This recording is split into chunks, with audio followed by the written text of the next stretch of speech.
আরিয়ানকে থাপ্পড়টা আমি খুব জোরেই মেরেছি, যার ফলে 5 আঙুলের দাগ ওর ফর্সা গালে স্পষ্টভাবে দেখা যাচ্ছে।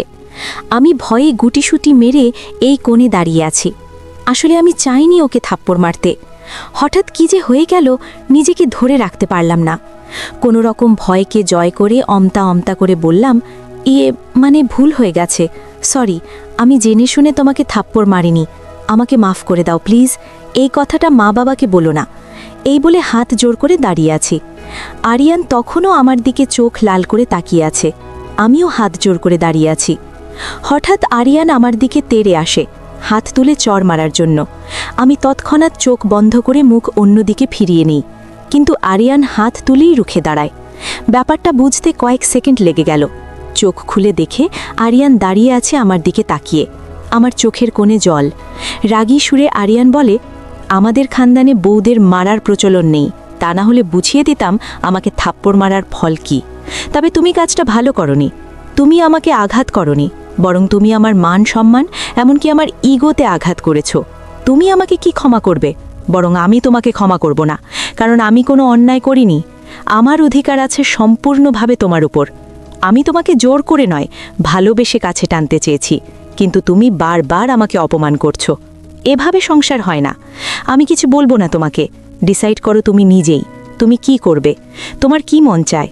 আমি এখন অফিসে যাব, রাতে এসে উত্তরটা যেন পাই। এই বলে ফ্রেশ হতে ওয়াশরুমে চলে গেল। কিছুক্ষণ পর এসে রেডি হয়ে অফিসে চলে গেল। নাস্তা পর্যন্ত করেনি। আমার উপর রাগ করে আরিয়ান যাওয়া পর্যন্ত আমি ওখানেই দাঁড়িয়েছিলাম। আরিয়ান যা বলল শুধু শুনে গেলাম, কোনো উত্তর দিতে পারিনি, কারণ সত্যিই আজ আমি অন্যায় করে ফেলেছি। আমার উচিত হয়নি ওকে থাপ্পড় মারা। আজ ওর জায়গায় অন্য কেউ হলে আমাকে মেরে বাড়ি থেকে বের করে দিত, কিন্তু আরিয়ান সেটা করেনি। আর আমাকে কি ডিসাইড করতে বলে গেল কিছুই বুঝতে পারছি না। রাতে আসলে কি উত্তর দেব জানি না। সকালে আমিও নাস্তা করলাম না। সারা দিন শুধু সকালের ঘটনা ভেবে কাটিয়ে দিলাম। দুপুরে খেতে বসেও চিন্তার কারণে ঠিকমতো খেতে পারলাম না। খাবারে পানি ঢেলে চলে আসি। রাত 8টার দিকে আরিয়ান অফিস থেকে ফিরল। রুমে এসে ফ্রেশ হয়ে সোফায় বসে আছে। প্রতিদিন আসলে আমার সাথে নিজে থেকেই কথা বলে, কিন্তু আজ কোনো কথা বলছে না। অন্যায় যখন নিজে করেছি, তাই বাধ্য হয়ে কথা বললাম। আমি বললাম, রাত হয়েছে, খাবে না? আরিয়ান বলে, খিদে নেই আমার। আমি বললাম, সকালে তো নাস্তা না খেয়ে চলে গেছো, অফিসে খেয়েছিলে? আরিয়ান বলে, মন চায়নি, আর খিদেও ছিল না, তাই খাইনি। আমি বললাম, না খেয়ে থাকলে শরীর খারাপ করবে, আমি খাবার গরম করছি, চলো খাবে। আরিয়ান বলে, আমার খিদে নেই বললাম তো, সকালে কিছু বলে গিয়েছিলাম মনে আছে? আমি বললাম, মনে আছে, তবে কি ডিসাইড করতে বলেছে সেটা জানি না। আরিয়ান বলে, আমি বলেছি তোমার কি ইচ্ছে, তুমি কি চাও, এভাবে তো জীবন চলে না। আমি বললাম, মানে বুঝলাম না, যদি একটু বুঝিয়ে বলো ভালো হয়। আরিয়ান বলে, তুমি আমাকে স্বামী হিসেবে নামে রেখেছ, কোনো কিছুতেই আমি নেই, তাহলে এই নামের স্বামী হয়ে লাভ কি? তোমাকে কাছে পাবো না, তোমাকে ছুতে পারবো না, তোমার সাথে মন খুলে দুটো মনের কথা বলতে পারবো না। যদিও তোমাকে ভালোবেসে কিছু করতে যাই, তাহলে তুমি আমাকে চড় মারবে। দেখো, আজ পর্যন্ত আমার মা বাবা কোনোদিনও আমার গায়ে হাত তোলেনি, কিন্তু তুমি আজ সকালে যা করেছো, এটা আমি ভুলতে পারছি না। এভাবে জীবন চলে না। আমি কি বলতে চাইছো বুঝতে পারছো? আমি অবাক হয়ে তাকিয়ে আছি ওর মুখের দিকে। ওর কথা শুনতে শুনতে আমার চোখের কোণে জল এসে জমা হয়েছে, গলা ভারী হয়ে আসছে। আমি কান্না জড়িত সুরে বললাম, জানি আমি অন্যায় করেছি, তার জন্য সকালে ক্ষমা চেয়েছি, এখন আবারও চাইছি, প্লিজ ক্ষমা করে দাও, আমি আর কোনো দিন এমন করব না। আরিয়ান বলে, 3 মাস ধরে ক্ষমা চেয়েও তোমার কাছ থেকে ক্ষমা পাইনি, তার বদলে পেয়েছি অপমান, অবহেলা আর শেষমেশ থাপ্পড়। এখন তুমি বলো, আমি তোমাকে কি করে ক্ষমা করি? তোমার বিচারে কি বলে? আমি চুপ করে আছি, কারণ ওর প্রশ্নের কোনো উত্তরই নেই আমার কাছে। আরিয়ান বলে, ভাবো, যত সময় লাগে নিয়ে নাও, তবে আমার সঠিক উত্তর চাই। রাত অনেক হয়েছে, আমাকে ঘুমাতে হবে, কারণ কাল অফিসে মিটিং আছে। আমি বললাম, খেয়ে ঘুমোলে ভালো হতো না? না খেলে যে শরীর খারাপ করবে। আরিয়ান বলে, তুমি বলেছিলে না একতলার ছাদ থেকে পড়লে মানুষ মারা যায় না? এখন আমি বলছি, একদিন না খেলে আমিও মরব না। আচ্ছা একটা কথা বলো তো, আমাকে নিয়ে কেন এত ভাবো? এবার কি উত্তর দেব? আমি বললাম, আমার খিদে পেয়েছে। আরিয়ান আমার কথায় মুচকি হেসে বলে, তোমার খিদে পেয়েছে? ভালো কথা, তাহলে যাও খেয়ে আসো। আমি বললাম, তুমি না খেলে আমিও খাবো না। আরিয়ান বলে, দরদ হচ্ছে আমার জন্য? সরি, আমার সাথে তোমার কোনো ভাগ নেই। খিদে পেলে খেয়ে আসতে পারো, আমাকে ডিস্টার্ব করো না। এই বলে আরিয়ান শুয়ে পড়ল। বুঝলাম ও এখনও আমার উপর রেগে আছে, তাই আর কিছু বললাম না। আমিও না খেয়ে শুয়ে পড়লাম, কিন্তু দু চোখের পাতায় ঘুম নেই। আরিয়ানের কথার অর্থ আমি ভালো করেই বুঝতে পারছি, কিন্তু এই বিয়ে যে হবার নয়। দুই ফ্যামিলি আমাদের দুজনকে নিয়ে অনেক খুশি। সবাই জানে আমাদের মাঝে ভালো সম্পর্ক। আমার শ্বশুর শাশুড়ি আমাকে মেয়ের মতো আগলে রাখে।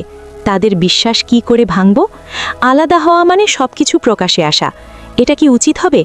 যে ঘটনা আমার আর আরিয়ানের মাঝে সীমাবদ্ধ, সেটা যখন সবাই জানতে পারবে, তখন কি হবে? আমার বড় ভাই আরিয়ানকে ছাড়বে না। কেন যে রাগের মাথায় থাপ্পড় মারতে গেলাম জানি না। এসব ভাবতে ভাবতে একসময় ঘুমিয়ে পড়লাম। সকালে ঘুম থেকে উঠে দেখি আরিয়ান নেই। ঘড়ির দিকে তাকিয়ে দেখি 10টা বাজে। আরিয়ান অফিসে চলে গেছে। নাস্তা খেয়েছে কিনা কে জানে। ভাবলাম শাশুড়ি মাকে জিজ্ঞেস করব আরিয়ান নাস্তা খেয়েছে কিনা। আবার ভাবলাম জিজ্ঞেস করাটা কি উচিত হবে? উনি আবার কি ভাববে কে জানে। তাই হারু কাকাকে জিজ্ঞেস করলাম। তিনি বলেন, না মামুনি, ছোট বাবা তো নাস্তা না খেয়ে অফিসে চলে গেছে। শুনে খুব খারাপ লাগলো। আমার জন্য লোকটা 2 দিন ধরে না খেয়ে আছে। শত হলেও সে আমার স্বামী, তাই আমিও খেলাম না। সারা দিন না খেয়ে কাটিয়ে দিলাম। রাত 8টার দিকে আরিয়ান অফিস থেকে ফিরল। বাড়িতে প্রবেশ করতে হারু কাকার সাথে দেখা। আরিয়ান জিজ্ঞেস করে, হারু কাকা, তানিশা খেয়েছে? হারু কাকা বলে, না ছোট বাবা, মামুনি তো আজ 2 দিন ধরে কিচ্ছু খাচ্ছে না। কি হয়েছে বাবা? আরিয়ান বলে, কিছু না, আমি দেখছি, তুমি যাও শুয়ে পড়ো। এই বলে আরিয়ান রুমে চলে আসে। দেখে আমি শুয়ে আছি। আরিয়ানকে দেখে আমি উঠে বসি। দুজনেই চোখাচোখি। আরিয়ান কিছু না বলে ফ্রেশ হতে চলে গেল। আমি ওর জন্য নাইট ড্রেস বের করে রাখলাম। ফ্রেশ হয়ে এসে নাইট ড্রেস পরে নেয়। তারপর আমার দিকে তাকিয়ে বলে, তুমি খেয়েছো? আমি বললাম, হ্যাঁ খেয়েছি। আরিয়ান বলে, বাহ, 2 দিন ধরে না খেয়ে থেকে মিথ্যা বলা হচ্ছে, কি সুন্দর।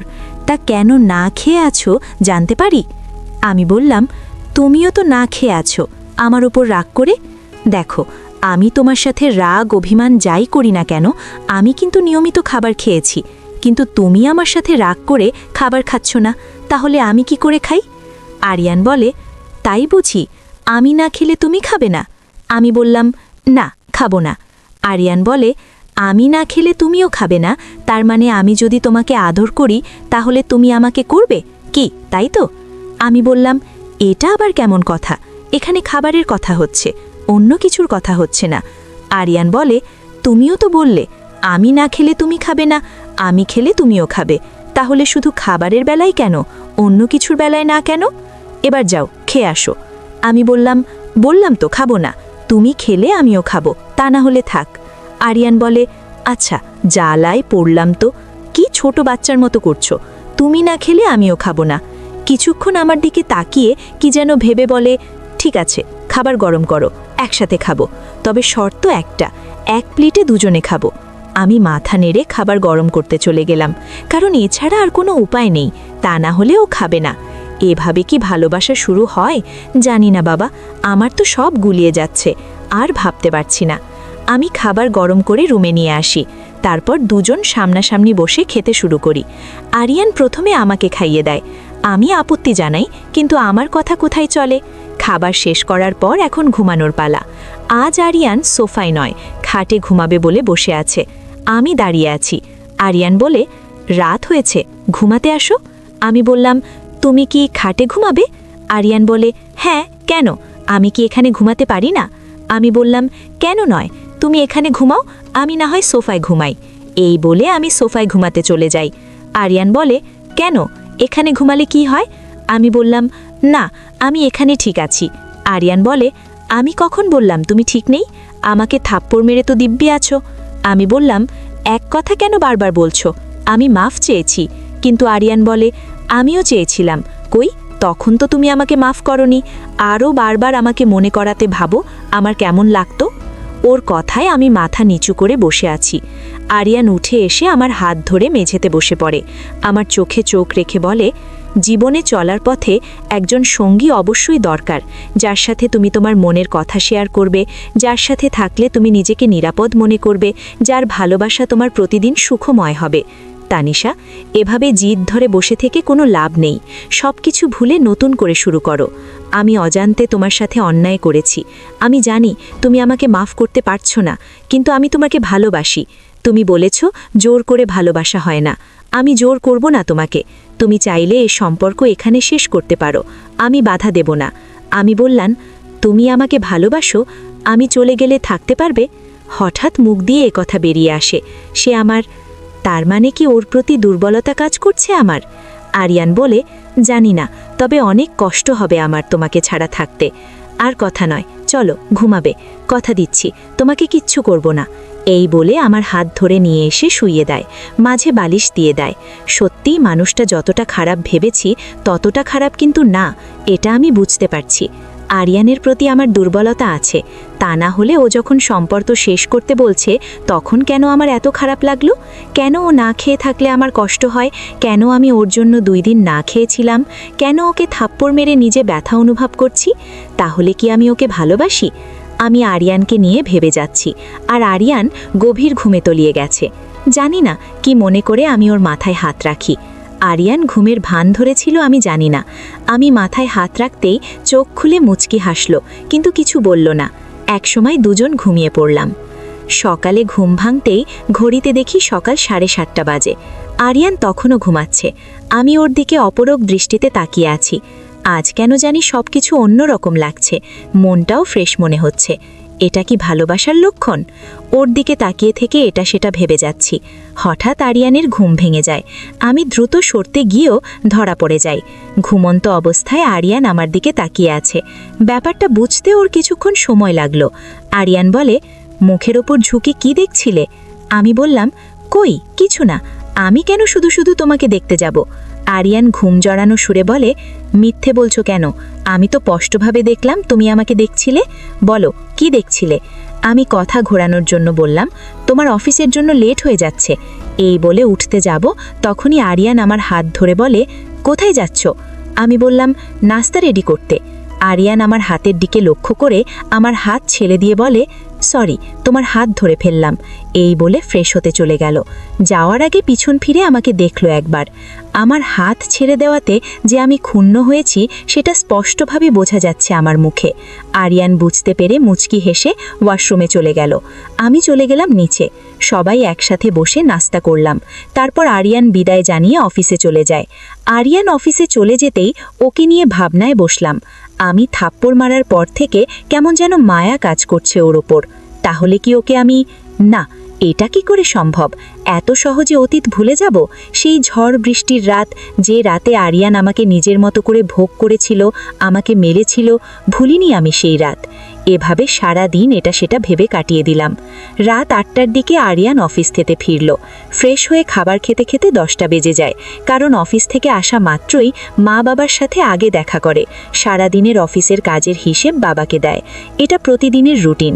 বাবা মায়ের অভ্যাস, ওনারা রাত 8টার আগে ডিনার করে ফেলে, তাই আমি আর আরিয়ান একসাথে ডিনার করি। 10টার সময় ডিনার করে দুজনেই ঘুমাতে রুমে এলাম। আরিয়ান ঠিক আগের দিন রাতের মতো মাঝখানে বালিশ দিয়ে রেখেছে। আমাকে বলে, কাল রাতে ঘুমাতে কোনো অসুবিধে হয়নি তো তোমার? আমি বললাম, না, কোনো সমস্যা হয়নি। আরিয়ান বলে, বেশ, রাত অনেক হয়েছে, এসো ঘুমাবে। আমিও চুপচাপ গিয়ে পাশে শুয়ে পড়লাম। আজ আরিয়ান অন্যদিকে ফিরে নয়, আমার দিকে চেয়ে আছে অপলক দৃষ্টিতে। আমি বললাম, অমন করে কি দেখছো? আরিয়ান বলে, তোমাকে। আমি বললাম, মনে হচ্ছে আজ প্রথম দেখছো? আরিয়ান বলে, ভালোবাসার মানুষটা এমনই হয়, যত দেখি ততই দেখতে মন চায়। আমি বললাম, তাই বুঝি? আমি তো তোমাকে থাপ্পড় মেরেছি, তারপরেও কি তুমি আমাকে ভালোবাসো? আরিয়ান বলে, আমি তো আর তোমার মতো পাথরের তৈরি না, একটা থাপ্পড়ের জন্য গো ধরে বসে থাকবো। আর যাকে ভালোবাসা যায় তার শত অন্যায়ও ক্ষমা করা যায়, কিন্তু তুমি আমাকে ভালোবাসো না, তাই ক্ষমাও করতে পারছো না। আমি বললাম, তাহলে তুমি আমাকে ক্ষমা করে দিয়েছো? আরিয়ান বলে, না, দেইনি। আমি বললাম, এই যে এখন বললে ক্ষমা করা যায়। আরিয়ান বলে, করা যায়, বলেছি ক্ষমা করে দিয়েছি এটা তো বলিনি। অজান্তে অন্যায় করেও ক্ষমা পাইনি, আর তুমি জেনে শুনে অন্যায় করেছ, তাহলে ক্ষমা কি করে করি বলো তো? তবে আমি চাই না এসব ব্যাপারে মা বাবা জানুক। জানতে পারলে মা বাবা খুব কষ্ট পাবে। আমি বললাম, সরি, আসলে আমার উচিত হয়নি তোমাকে থাপ্পড় মারা। আবারও ক্ষমা চাইছি, আর প্রমিস করছি কখনো এমন করব না। আরিয়ান বলে, সরি, পারলাম না তোমাকে ক্ষমা করতে। তুমি আমার স্ত্রী বলে রক্ষে পেলে। তোমার জায়গায় যদি অন্য কেউ হতো, তাহলে আমি জানি না তার সাথে আমি কি করতাম। রাত অনেক হয়েছে, আর কথা না বাড়িয়ে ঘুমিয়ে পড়ো। এই বলে আমার হাত ধরে নিয়ে এসে শুইয়ে দেয়, মাঝে বালিশ দিয়ে দেয়। সত্যি মানুষটা যতটা খারাপ ভেবেছি ততটা খারাপ কিন্তু না, এটা আমি বুঝতে পারছি। আরিয়ানের প্রতি আমার দুর্বলতা আছে, তা না হলে ও যখন সম্পর্ক শেষ করতে বলছে তখন কেন আমার এত খারাপ লাগলো? কেন ও না খেয়ে থাকলে আমার কষ্ট হয়? কেন আমি ওর জন্য 2 দিন না খেয়েছিলাম? কেন ওকে থাপ্পড় মেরে নিজে ব্যথা অনুভব করছি? তাহলে কি আমি ওকে ভালোবাসি? আমি আরিয়ানকে নিয়ে ভেবে যাচ্ছি, আর আরিয়ান গভীর ঘুমে তলিয়ে গেছে। জানি না কি মনে করে আমি ওর মাথায় হাত রাখি। আরিয়ান ঘুমের ভান ধরেছিল আমি জানি না। আমি মাথায় হাত রাখতেই চোখ খুলে মুচকি হাসল, কিন্তু কিছু বলল না। একসময় দুজন ঘুমিয়ে পড়লাম। হঠাৎ মাঝরাতে আরিয়ান বালিশ সরিয়ে আমাকে জড়িয়ে ধরে, তারপর আমাকে চুমু করতে থাকে, সারা শরীরে হাত বুলাতে থাকে। বুকে চাপ সৃষ্টি অনুভব করতেই আমি জেগে উঠি।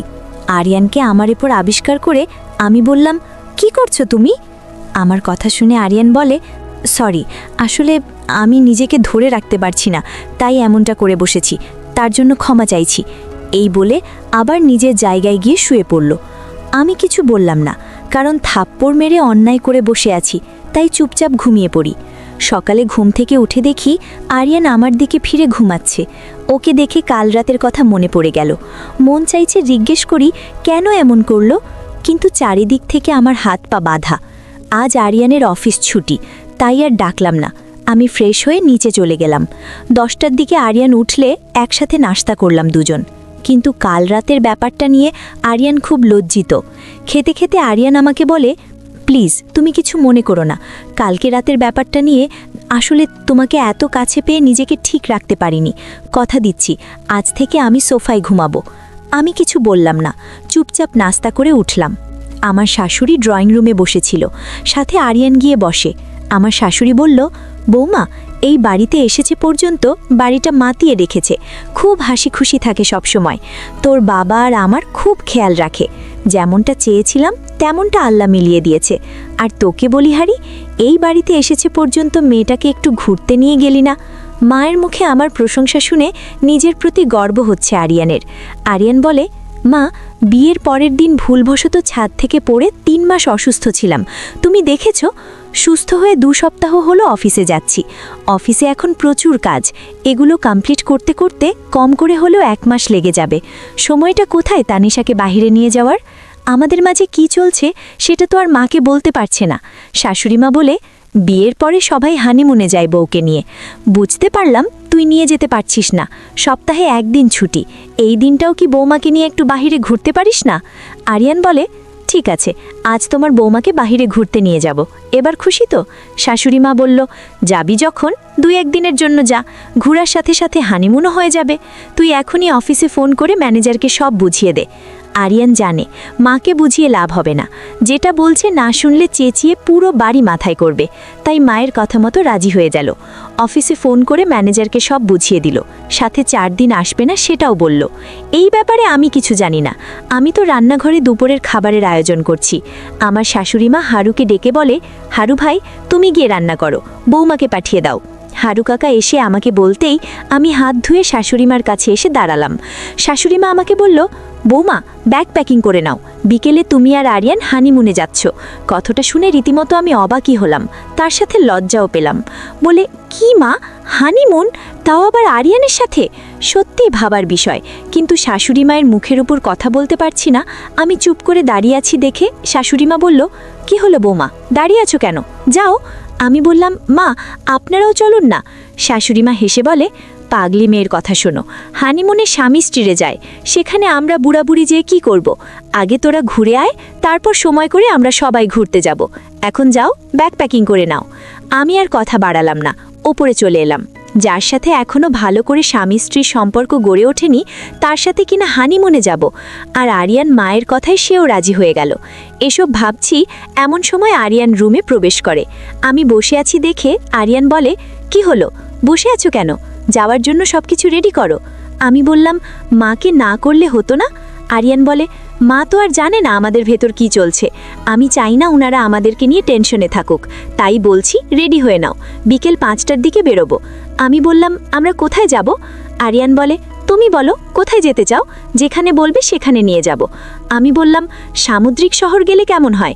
আরিয়ান বলে, মন্দ না, ঠিক আছে, আমরা সামুদ্রিক শহর যাব।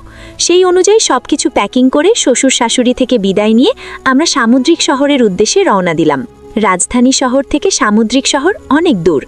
গাড়িতে বসে আরিয়ান বলে, সামুদ্রিক শহর যেতে যেতে মাঝরাত হয়ে যাবে। আমি বলি, কি, আমরা না হয় রাত 12টার দিকে রওনা হই, তাহলে সকাল সকাল পৌঁছে যাব। আমি বললাম, তা না হয় ঠিক আছে, কিন্তু এখন আমরা কোথায় যাব? আরিয়ান বলে, আমরা এখন রাজধানী শহর ঘুরে দেখব, তোমার আপত্তি না থাকলে। আমি বললাম, ঠিক আছে। সেই